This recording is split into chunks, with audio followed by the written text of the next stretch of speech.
Hello, grammarians. Welcome to one of the thorniest fights in English usage today, the question of whether or not you should use who or whom in a sentence as a relative pronoun.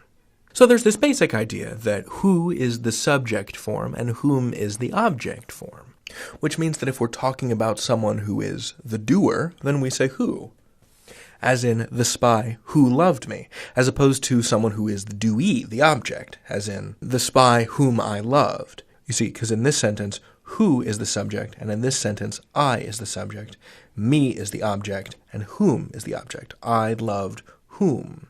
In this sentence, I am doing the loving. In this sentence, it is the spy who is doing the loving. That's the basic rule.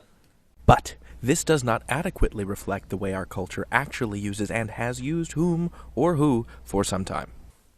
In many cases, it has become permissible to use who as an object. Let me show you what I mean. So the thing to remember is that the basic rule is a one-way street, because the way language is changing, whom is on its way out. I imagine in another 50, 75 years, we won't be using it at all. Is that sad? Sure, a little bit. I mean, I'm sad that nobody ever uses the pronoun whoso. As in, whoso pulleth this sword from this stone is rightwise born King of England. We don't use that anymore. It's old-fashioned. Now we say whoever. And that's okay. So we know that the basic rule is that you use who as a subject and whom as an object.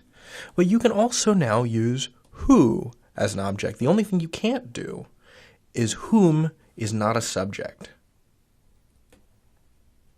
That's the thing you need to remember, is that whom's use is not expanding, it is contracting. Who is taking over some of whom's duties. So let's go back to that spy example. So here are the four possible options, right? The spy who loved me, the spy whom loved me, the spy who I loved, and the spy whom I loved. Now, of these, only this one is incorrect, because we're trying to use whom as a subject. But here, the spy who I loved, where who is being an object, by the informal rules of our grammar today, this is fine. Either of these is fine.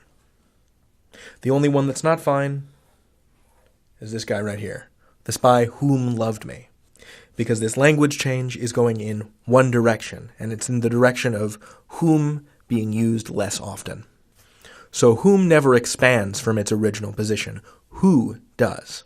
So the next time you're puzzling over what to do in the event of the sentence, who are you talking to, and whether or not this pronoun here should be who or whom, it's really an issue of tone rather than correctness, because they're both possibilities are equally understandable. Yes, technically, if you wanted to be very correct, you would say, whom are you talking to? Or, you are talking to whom? Because whom is the object of this preposition, it's to whom, and so therefore we would use the object form. But you find that when you separate it out in this question, when you put the to at the end and the whom question particle at the beginning, this M just kind of falls away. Because we're more likely to use whom when it's immediately preceded by a preposition. But otherwise, it's probably more likely going to be who. Which is why it's not that big of a deal to say, who are you talking to? It's not technically correct, but it's been used for so long that it's fine. You are talking to who is a little bit more formal of a construction, and therefore you would probably want to use whom. Saying you are talking to who is not as common. So in this wild swamp of rule breaking, there is one hard grammar rule to pay attention to, and it's just never use whom as a subject. The role of whom in our constellation of pronouns is decreasing, not expanding. Who is taking over whom? And since who is the subject, whom is not moving into that space. Whom is the object pronoun, and you use it when you're feeling fancy. You can learn anything. David out.